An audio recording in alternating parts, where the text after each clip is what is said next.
ان الحمد للہ والصلاۃ والسلام علی رسول اللہ۔ دیکھیے، ہمارے دینی اور شرعی مسائل میں سے ایک مسئلہ جو نہایت اہم ہے وہ ہے عورت کی وراثت۔ عورت کی وراثت، عورت کو آپ جانتے ہیں کہ زندگی میں اس کی 4 حالتیں ہوتی ہیں۔ پہلے تو وہ بیٹی رہتی ہے، اور پھر بہن بنتی ہے، اور پھر کسی کی بیوی بنتی ہے، اور پھر اولاد ہوتی ہے تو کسی کی ماں بنتی ہے، اور اسی پر اس کی زندگی ختم ہو جاتی ہے۔ اسلام سے پہلے عورت پر جو بہت سارے یا جہاں بہت سارے مظالم ڈھائے جاتے تھے، حتیٰ کہ ان کی خرید و فروخت ہوتی تھی، ان کو بیچا، ان کو خریدا جاتا تھا، وہیں پر ایک مسئلہ یہ بھی تھا جاہلیت میں، اسلام سے پہلے، کہ وراثت سے ان کو پورے طور پر، کلی طور پر محروم کر دیا جاتا تھا۔ وراثت میں ان کا کوئی حصہ نہیں ہوتا تھا۔ یہ جاہلیت کے مظالم میں سے ایک ظلم جو عورت پہ ڈھایا جاتا تھا یہ بھی تھا۔ علامہ طبری نے ایک حدیث اپنی تفسیر میں نقل کی ہے کہ ایک خاتون اللہ کے نبی علیہ الصلاۃ والسلام کے پاس آئیں۔ انہوں نے کہا، یا رسول اللہ کے رسول، میرے شوہر کا انتقال ہو گیا ہے، اور انہوں نے اپنے پیچھے مجھے اور اپنی اس چھوٹی سی بچی کو چھوڑا ہے۔ ان کے انتقال کے بعد ہمارے شوہر کے بھائی، یعنی اس بچی کے، اس بیٹی کے چچا نے ساری دولت سمیٹ لی ہے، اور ہم کو اور ہماری اس بیٹی کو، بچی کو کچھ نہیں ملا ہے۔ اللہ کے نبی علیہ الصلاۃ والسلام نے ان صحابی کو طلب کیا، وہ آئے تو اللہ کے نبی نے کہا، کیا بات ہے؟ تو انہوں نے برملا جواب دیا کہ یا رسول اللہ، انہا لا ترکب فرسا ولا تحمل کلا ولا تنکح عدوا۔ انہوں نے کہا، اللہ کے نبی، یہ تو عورت ذات ہے، یہ تو نہ گھوڑے پہ سوار ہو سکتی، نہ بوجھ اٹھا سکتی، نہ دشمن کو کوئی نقصان پہنچا سکتی یا دشمن کا مقابلہ کر سکتی، تو پھر کیوں کر یہ مستحق وراثت ہوگی؟ ان کے جواب سے جاہلیت کا جو تصور تھا عورتوں کو وراثت سے محروم کرنے کا، وہ واضح طور پر ہمارے سامنے آتا ہے کہ جاہلیت میں جو بہت سارے مظالم عورتوں پہ ڈھائے جاتے تھے، ان میں سے ایک بہت بڑا ظلم یہ تھا کہ عورتوں کو اس قابل نہیں گردانا جاتا تھا، اس قابل نہیں سمجھا جاتا تھا کہ وہ وراثت کی مستحق ہو۔ اس کو نہایت کمزور، نہایت حقیر سمجھتے تھے، وراثت کا حقدار نہیں سمجھتے تھے۔ یہ جاہلیت میں عورت کے ساتھ جو سلوک تھا، جو برتاؤ تھا، اس کی ایک تصویر ہوئی۔ اسلام جب آیا تو اسلام نے عورتوں کو باقاعدہ، چاہے وہ بیٹی کی حیثیت سے ہوں، چاہے وہ بہن کی حیثیت سے، چاہے وہ بیوی کی حیثیت سے، چاہے وہ ماں کی حیثیت سے، عورتوں کو وراثت کا حقدار قرار دیا۔ چنانچہ اللہ تعالیٰ نے سورہ نساء میں وراثت کے تعلق سے ایک بڑی واضح اور صاف آیت اتاری، للرجال نصیب مما ترک الوالدان والاقربون وللنساء نصیب مما ترک الوالدان والاقربون مما قل منہ او کثر نصیبا مفروضا۔ اس آیت میں اللہ تعالیٰ نے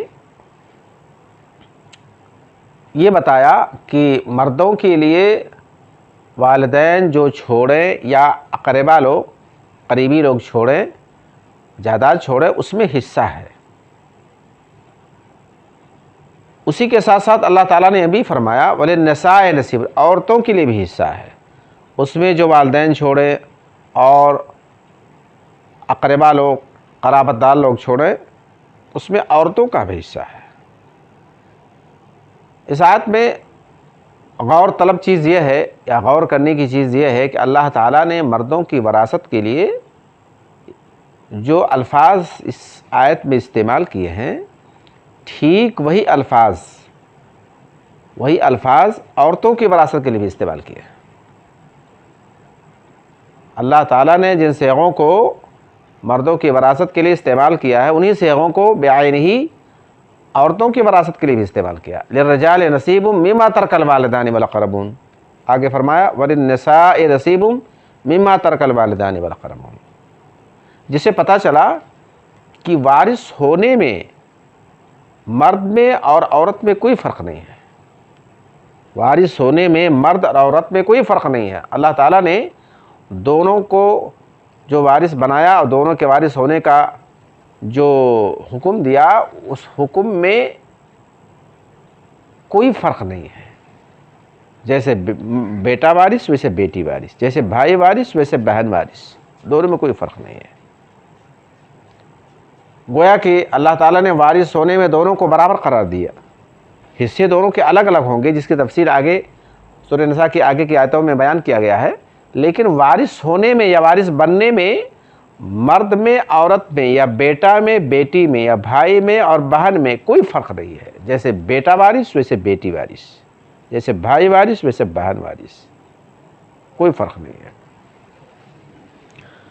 آگے اللہ نے فرمایا مما قل منہ او کثر، اس میں سے جو تھوڑا ہو یا زیادہ ہو، یعنی جائیداد میں سے آدمی نے جائیداد چھوڑی ہے تو ترکہ تھوڑا ہو یا زیادہ ہو، دونوں وارث ہو گئے۔ یعنی مرد اگر وارث ہوتا ہے تو عورت بھی وارث ہوگی۔ اور آگے اللہ نے فرمایا نصیبا مفروضہ، یہ حصہ فرض کیا گیا ہے، یعنی وراثت یہ فرض کی گئی ہے، وراثت فرض کی گئی ہے، اس کو نظر انداز نہیں کرنا چاہیے، اس میں قطر بیوت نہیں کرنا چاہیے، اس سے کسی کو محروم نہیں کرنا چاہیے۔ اللہ کا یہ فرض کردہ قانون ہے، فرض کردہ حصہ ہے۔ ایسے پتہ چلا کہ اسلام کی نظر میں جس طرح مرد کسی کا وارث ہوتا ہے یا ہونے کا حق رکھتا ہے، بعینہ وہی حق عورت بھی وارث ہونے کا رکھتی ہے، کوئی فرق نہیں ہے دونوں میں۔ البتہ حصے میں فرق ہے، حصے میں فرق ہے، چنانچہ آگے کی آیت میں بتایا گیا یوصیکم اللہ فی اولادکم للذکر مثل حظ الانثیین وإن کن نساء فوق اثنتین فلہن ثلث ما ترک وإن كانت واحدۃ فلہا النصف۔ اللہ نے اس میں حصوں کو الگ الگ بتایا ہے۔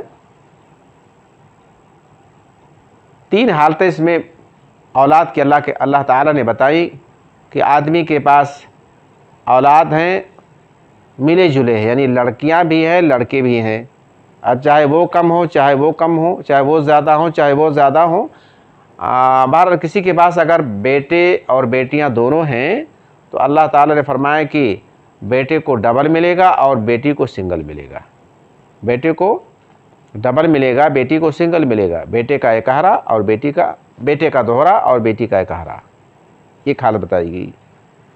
اور اس کے بعد اللہ نے فرمایا کہ وَإِن كُنَّ نِسَاءً فَوْقَ اثْنَتَيْنِ فَلَهُنَّ ثُلُثُ مَا تَرَكَ، اگر بیٹے نہیں صرف بیٹیاں ہیں اور بیٹیاں دو یا اس سے اوپر ہیں تو ان کو 2 ثلث ملے گا، یعنی جائیداد کو 3 حصوں میں تقسیم کیا جائے گا اور 2 حصہ بیٹیوں کو ملے گا، باقی ایک حصہ دیگر رشتہ داروں کو ملے گا، بھائی ہیں بھتیجے ہیں وغیرہ وغیرہ۔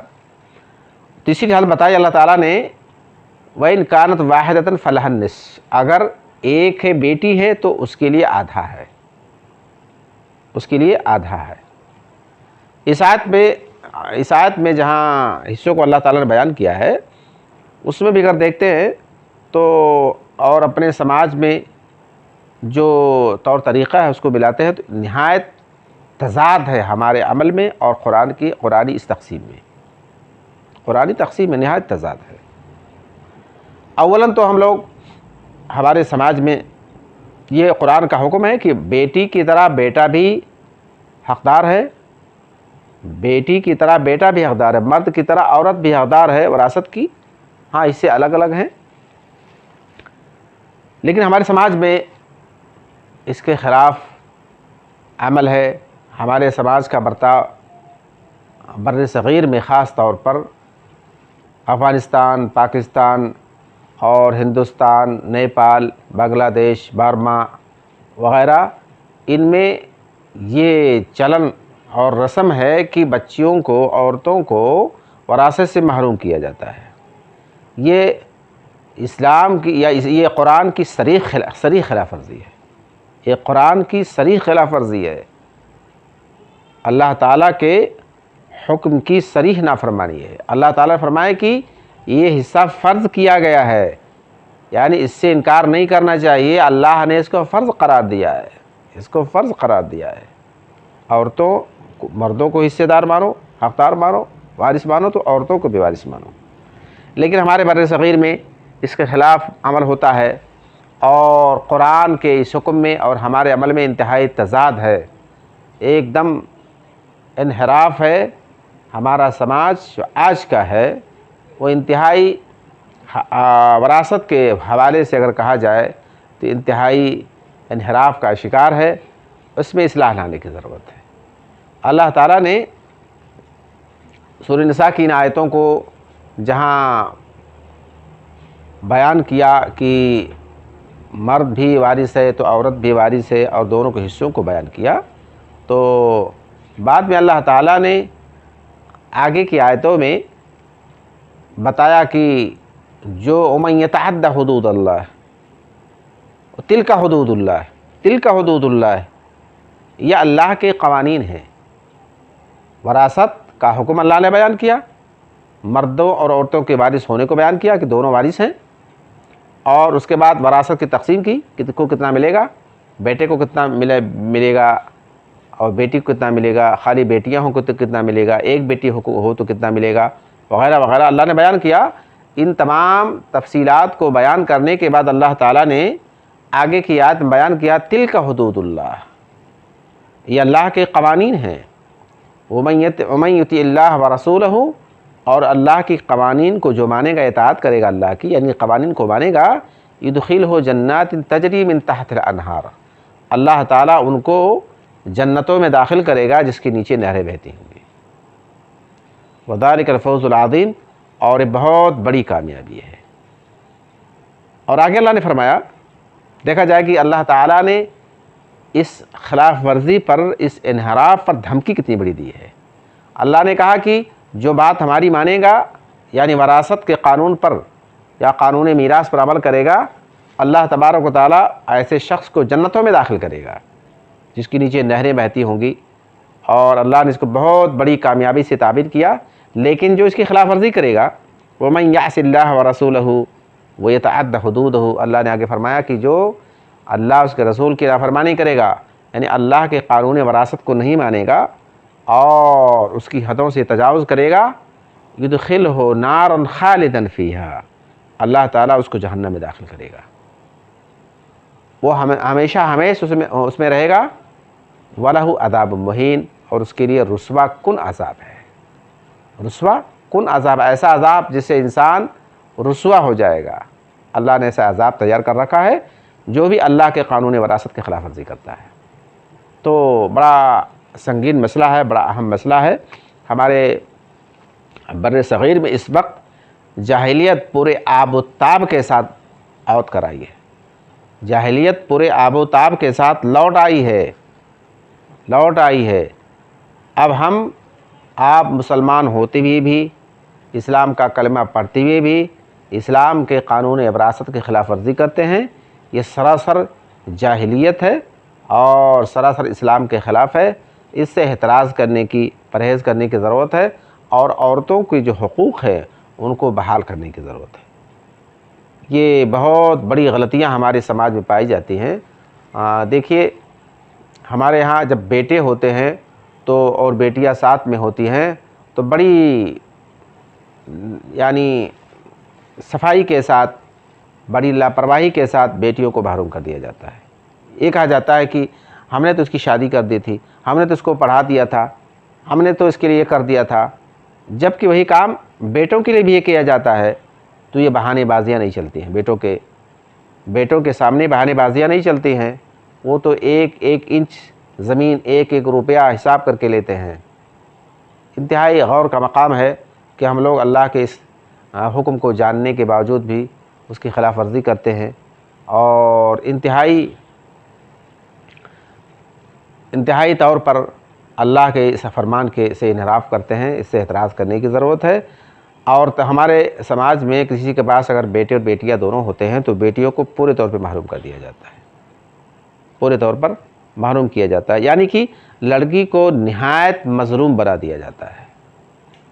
البتہ اس کا الٹا اگر ہوتا ہے، بیٹے نہیں ہیں، بیٹیاں ہیں، تو بیٹیاں ایک ہوں یا دو ہوں یا چار ہوں، 6 ہوں، ساری کی ساری پوری جائیداد کی وارث ہو جاتی ہیں، ساری کی ساری پوری جائیداد کی وارث ہو جاتی ہیں۔ یہاں آ کر کے عورتوں کو ظالم بنا دیا جاتا ہے۔ ہمارے سماج میں عورت کو کبھی مظلوم بنایا جاتا ہے تو حد درجہ مظلوم بنا دیا جاتا ہے، اور کبھی اس کو ظالم بنایا جاتا ہے تو حد درجہ ظالم بنا دیا جاتا ہے۔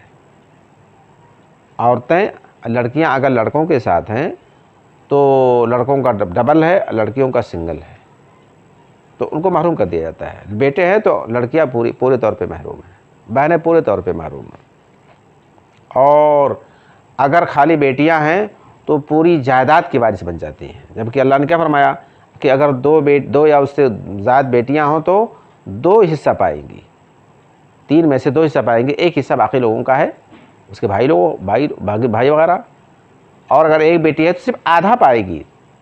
ہمارے سماج میں اگر بیٹیاں ہیں تو چاہے 2 ہوں یا 2 سے زیادہ ہوں یا 1 ہو، پوری جائیداد سمیٹ لیتی ہیں، اور اس میت کے بھائی اور خاص پٹدار لوگ جو ہوتے ہیں ان کو پورے طور پہ محروم کر دیا جاتا ہے۔ انتہائی ظالمانہ سلوک ہے اور اسلام کے خلاف ہے، اس سے پرہیز کرنے کی ضرورت ہے۔ اور وہ عورت ذات جو کہ اپنے دل میں والدین کے لیے، رشتہ داروں کے لیے نہایت درد رکھتی ہے، اس کو حصہ دینے کی ضرورت ہے، وارث بنانے کی ضرورت ہے۔ لڑکوں کی محبت میں انسان جہاں بہت سارا گناہ کرتا ہے، ایک بہت بڑا گناہ یہ بھی کر رہا ہے آج کا مسلمان کہ اس کو ساری دولت لڑکوں کو دے دی جاتی ہے، عورتوں کو اس سے محروم کر دیا جاتا ہے، بیٹیوں کو، بہنوں کو، سب کو محروم کر دیا جاتا ہے۔ یہ جاہلیت کی رسم ہے، اور کہا جائے تو غلط نہیں ہوگا کہ جاہلیت پورے آفتاب کے ساتھ پھر واپس آ چکی ہے، اور ہم لوگ اس پہ خوش ہیں، اس پہ مطمئن ہیں۔ ایک بات اور عرض کر دوں کہ اللہ تعالیٰ نے جتنے شرعی احکام بیان کیے ہیں تو وہ یہ حکم بیان کیا گیا ہے قرآن کے اندر، لیکن ان کی تفاصیل یا تفصیلات اللہ تعالیٰ نے، اللہ کے نبی علیہ الصلوۃ والسلام نے حدیث میں بیان فرمائی ہے۔ مثال کے طور پر نماز ہے، اللہ تعالیٰ نے کہا اقیموا الصلاۃ وآتوا الزکاۃ، نماز قائم کرو، زکوٰۃ دو۔ اللہ نے یہاں نماز کا حکم دیا قرآن میں، زکوٰۃ کا حکم دیا قرآن میں، لیکن نماز کتنی پڑھی جائے، کیسی پڑھی جائے، کتنی رکعت ہو، زکوٰۃ کیسے دی جائے، کتنی دی جائے، کس کو دی جائے، یہ ساری تفصیلات کہاں ہیں؟ حدیث کے اندر ہیں، قرآن میں تفصیلات نہیں ہیں۔ یہ اسلامی قوانین کا یا شرعی احکام کا واحد قانون، واحد حکم ہے وراثت، جس کا اللہ تعالیٰ نے حکم قرآن میں دیا ہے، اور اس کی تفصیلات بھی قرآن میں بیان فرمائی ہیں۔ اس سے اندازہ لگایا جا سکتا ہے کہ وراثت کا معاملہ کتنا اہم ہے۔ اللہ تعالیٰ اس لیے اس کی تفاصیل بھی حدیث میں بیان فرما دی۔ رب العالمین سے دعا کہ رب العالمین اس اسلامی قانون میراث کو ہمیں اپنانے کی اور اس پر عمل کرنے کی توفیق عنایت فرمائے، اور بچیوں کا جو مقام یا عورتوں کا جو مقام اسلام نے دیا ہے اس مقام پر انہیں رکھنے کی توفیق عنایت فرمائے۔ وآخر دعوانا الحمدللہ رب العالمین۔